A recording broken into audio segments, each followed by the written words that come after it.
جب حضرت عثمان غنی رضی اللہ تعالیٰ عنہ کا محاصرہ کر لیا گیا اور یہ خلافت کا آخری آپ کا دور ہے، 82 سال کی عمر تھی اس وقت آپ کی، اور یہ تاریخ کا دردناک باب ہے کہ حضرت عثمان غنی پر 40 دن تک پانی بند رہا۔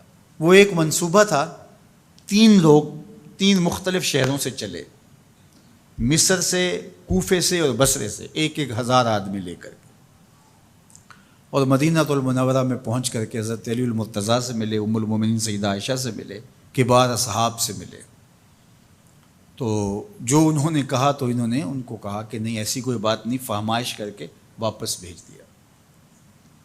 حضرت عثمان غنی رضی اللہ تعالیٰ عنہ پر اقربا پروری کا الزام عائد کیا تھا، تو انہوں نے کہا کہ کوئی ایسی بات نہیں ہے۔ پھر یہ تھا کہ آپ نے کم عمر گورنر، کم عمر لوگ مقرر کیے، تو حضرت عثمان نے کہا کہ حضرت اسامہ بھی تو کم عمر تھے، حضور نے ان کو اگر مقرر کیا ہے تو یہ تو مثال ہمارے سامنے موجود ہے، لیکن یہ ایک منصوبہ تھا، اس منصوبے کے تحت یہ 3 جگہوں سے لوگ آئے تھے۔ وہ 3 دن کی مسافت کے بعد پھر تینوں واپس آ گئے، تو یہ ایک سوالیہ نشان ہے کہ تینوں کیوں واپس آ گئے، کوئی ایک تو نہ آتا نا، تو یہ سب طے شدہ منصوبہ تھا۔ اور پھر انہوں نے مدینہ المنورہ کو گھیر لیا، اور جس طرح سے بلوائیوں نے حالات پیدا کر دیے، سیدنا علی المرتضیٰ رضی اللہ تعالیٰ عنہ تو شہر مدینہ سے باہر تشریف لے گئے تھے، اور اپنے بیٹوں امام حسن اور امام حسین رضی اللہ تعالیٰ عنہ کو حضرت عثمان غنی کے دروازے پر مقرر کیا تھا کہ ان کو ضرر نہ پہنچنے دینا۔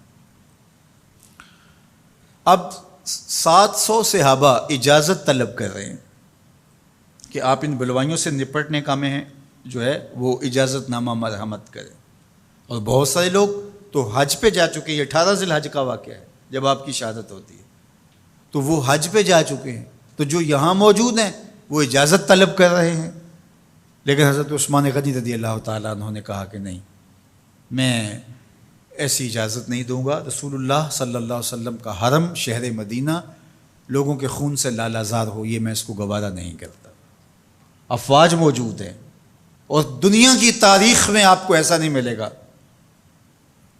کہ اتنی بڑی حکومت کسی کے پاس ہو اور وہ خود گھیر لیا جائے، اس کا پانی بھی بند ہو جائے، اور وہ حکم دے کہ نہیں، میرے لیے آپ ایک قطرہ بھی خون نہیں بہائیں گے۔ بلکہ آپ کے غلاموں نے جب تلواریں اٹھا لی تو آپ نے فرمایا کہ میرا حکم ہے کہ تم تلواریں نیچے رکھو، بلکہ میں تمہیں یہ آفر دیتا ہوں کہ جو غلام لڑے گا نہیں اور یہ میرے سے عہد کرتا ہے وہ آزاد ہے۔ حضرت ابو ہریرہ رضی اللہ تعالیٰ عنہ، حالانکہ یہ پڑھنے پڑھانے والے لوگ تھے، تعلیم و تعلم سے ان کا تعلق تھا، لیکن وہ بھی تلوار لے کے حضرت عثمان غنی کے دفاع میں آ گئے، لیکن حضرت ابو ہریرہ رضی اللہ تعالیٰ عنہ کو بھی حضرت عثمان غنی روک دیتے۔ مالک بن اشتر کہنے لگا کہ ہم آپ کی دستبرداری کے خواہاں ہیں، آپ خلافت سے دستبرداری اختیار کر لیجئے۔ تو حضور علیہ الصلوۃ والسلام کے اس جانثار صحابی نے، حضرت عثمان غنی نے فرمایا یہ نہیں ہو سکتا۔ دستبردار کیوں نہیں ہوئے؟ لگتا تھا یہ سب سے زیادہ آسان تھا، لیکن حضور نے ارشاد فرمایا تھا، اے عثمان، تمہیں اللہ ایک قمیض پہنائے گا، لوگ اس کو اتارنا چاہیں گے، تم کبھی نہ اتارنا۔ تو اس سے مراد خلافت کی قمیض ہے، اور ان کی شہادت کی خبر بھی اللہ کے محبوب علیہ السلام نے دی تھی، اور اگر آپ دستبردار ہو جاتے تو یہ ایک کھلونا بن جاتا، بازیچہ بن جاتی خلافت۔ چند آدمیوں کے پریشر سے خلافت سے دستبرداری کرنا پڑتی۔ اچھا، ایک یہ سوال بھی پیدا ہوتا ہے، چند باغی تھے، ان کو کس طرح کچل دیا جاتا؟ لیکن حضرت عثمان غنی یہ نہیں چاہتے تھے۔ ایک تو یہ کہ مدینے کی حرمت پامال نہ ہو، اور دوسرا پورے عالم اسلام کو آگ لگانے کا جو منصوبہ تھا، 3 مختلف شہروں سے 1,000 آدمی لایا گیا ایک منصوبے کے تحت، اور انہیں لاشیں چاہیے تھیں، اور جو ان کے پیچھے کام کر رہے تھے نادیدہ ہاتھ، ان کا منصوبہ یہ تھا کہ یہاں سے مختلف سمتوں میں، یہ تینوں شہر مختلف سمتوں میں تھے، تینوں سمتوں میں جب لاشیں جائیں گی تو پورے عالم اسلام کو ہم جو ہے وہ خانہ جنگی کی آگ میں دھکیل سکیں گے۔ تو حضرت عثمان غنی ان سازشوں سے آگاہ تھے، تو سب سے اہون اور آسان یہ تھا کہ قربانی پیش کر دی جائے، اور پھر انہوں نے سن بھی رکھا تھا کہ 2 شہید ہیں، شہید تو انہوں نے بہرحال ہونا ہے، تو لہٰذا میں خلافت سے دستبردار بھی نہیں ہوں گا، اور شہر مدینہ کی حرمت بھی پامال نہیں ہونے دوں گا۔ اور تیسری بات یہ ہے کہ میں خود مظلوم شہید کر دیا جاؤں، تو آپ نے یہ گوارہ کر لیا۔ تو 18 ذوالحج تھا، جمعہ کا ہی دن تھا، اور حضرت عثمان غنی رضی اللہ تعالیٰ عنہ روزے سے تھے، عصر کا وقت تھا، قرآن مجید کی تلاوت کر رہے تھے۔ حضرت امام حسن، امام حسین اور حضرت عبداللہ بن زبیر اور دیگر لوگ آپ کے دروازے پہ پہرا دے رہے تھے، لیکن باغی پچھلے گھر سے دیوار پھلانگ کے آپ کے گھر میں داخل ہوئے اور تلوار سے وار کیا۔ آپ کی زوجہ حضرت نائلہ آگے بڑھیں اور ہاتھ سے روکنا چاہا، آپ کی انگلیاں کٹ گئیں۔ پھر دوسرا وار کیا تو حضرت عثمان غنی رضی اللہ تعالیٰ عنہ کا دایاں ہاتھ کٹ کے گر گیا۔ حضرت عثمان غنی رضی اللہ تعالیٰ عنہ نے افسوس کیا اور کہا کہ تم نے وہ ہاتھ کاٹ دیا جس سے میں وحی کی کتابت کیا کرتا تھا۔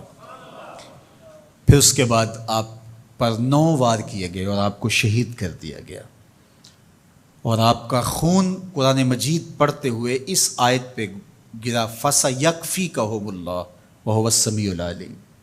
تو حضرت عثمان غنی رضی اللہ تعالیٰ عنہ مظلوم شہید کیے گئے، بھوکے اور پیاسے شہید کیے گئے، ظلماً شہید کیے گئے۔ حضرت عبداللہ بن عمر رضی اللہ تعالیٰ عنہ فرماتے ہیں کہ حضور فتنوں کا ذکر کر رہے تھے کہ فتنے ہوں گے، بہت بڑے فتنے ہوں گے۔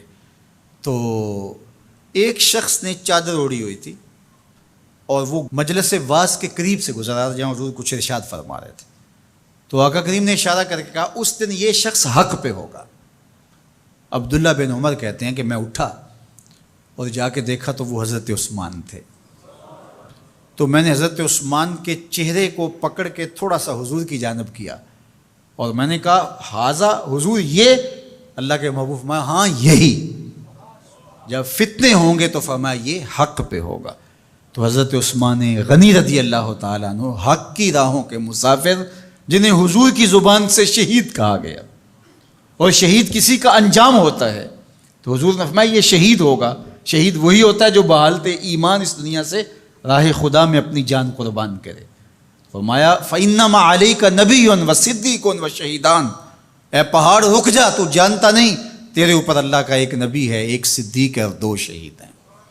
تو حضرت عثمان غنی رضی اللہ تعالیٰ عنہ عظمتوں کے مینار، اللہ اکبر۔ تو یہ حضرت عثمان غنی رضی اللہ تعالیٰ عنہ کا یہ کارنامہ تھا کہ آپ نے اپنی جان پیش کر کے امت کو جو ہے وہ فتنوں سے محفوظ کر لیا اور امت کو بچا لیا۔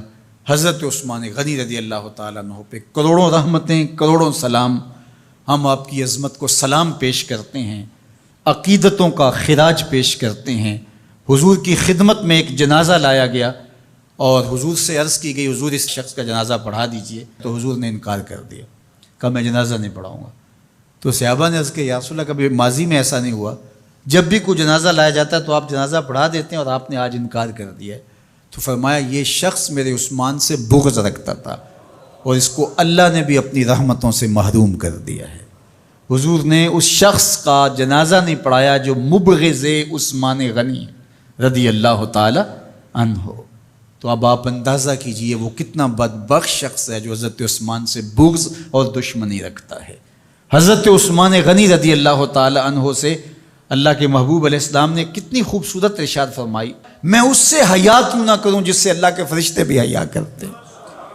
یعنی عثمان غنی وہ ہیں جس سے اللہ کے فرشتے بھی حیا کرتے ہیں، اور جو عثمان غنی کا حیا نہیں کرتا اس سے بڑا بے حیا کون ہو سکتا ہے۔ حاکم نے مستدرک کے اندر روایت ذکر کی ہے کہ بہت سارے صحابہ حضور کی بہت ساری خوبیوں کے مظہر تھے، اور سب سے زیادہ حضور کے خلق کے مشابہ حضرت عثمان غنی رضی اللہ تعالیٰ، اور خلق میں سب سے اونچا درجہ حیا کا ہوتا ہے۔ تو حضرت عثمان غنی رضی اللہ تعالیٰ عنہ حیا کے اس مقام پہ فائز المرام تھے جو انہی کا مقصوم تھا۔ اللہ ہمیں حضور کے اہل بیت، حضور کے اصحاب، بلکہ حضور کے در کی مٹی کی تعظیم بھی نصیب کرے۔ اقبال نے کہا تھا خاک طیبہ از دو عالم خوش ترست، آن خنک شہرے کے آنجا دل برست۔ ہمیں تو طیبہ کی مٹی بھی اچھی لگتی ہے اس لیے کہ وہاں محبوب جو رہتے ہیں۔ تو محبت تو اس چیز کی متقاضی ہوتی ہے، محبوب کی راہوں کو بھی سلامی پیش کی جائے۔ تو جو حضور علیہ السلام کے ساتھ منسوب اتنی وقی نسبتیں ہیں ان کا احترام کیوں نہیں کریں گے؟ تو حضرت عثمان غنی تو داماد رسول ہیں، حضرت عثمان غنی تو ذو النورین ہیں، حضرت عثمان غنی تو حضور علیہ الصلوۃ والسلام کے محبوب اور حضور علیہ الصلوۃ والسلام کے پیارے ہیں، ان کو جنت کی بشارت دی گئی ہے، عشرہ مبشرہ میں سے ہیں، 4 جلیل القدر خلفاء میں ان کا نام شامل ہے، اور پھر حضور کی 2 صاحبزادیاں ان کے نکاح میں آقا کریم نے ان کو شہید خود قرار دیا، اور میرے اور آپ کے آقا و مولا نے کہا آج کے بعد کوئی عمل عثمان کو نقصان نہیں دے گا، اور کہا عثمان سے میں حیا کیوں نہ کروں، اس سے اللہ کے فرشتے بھی حیا کر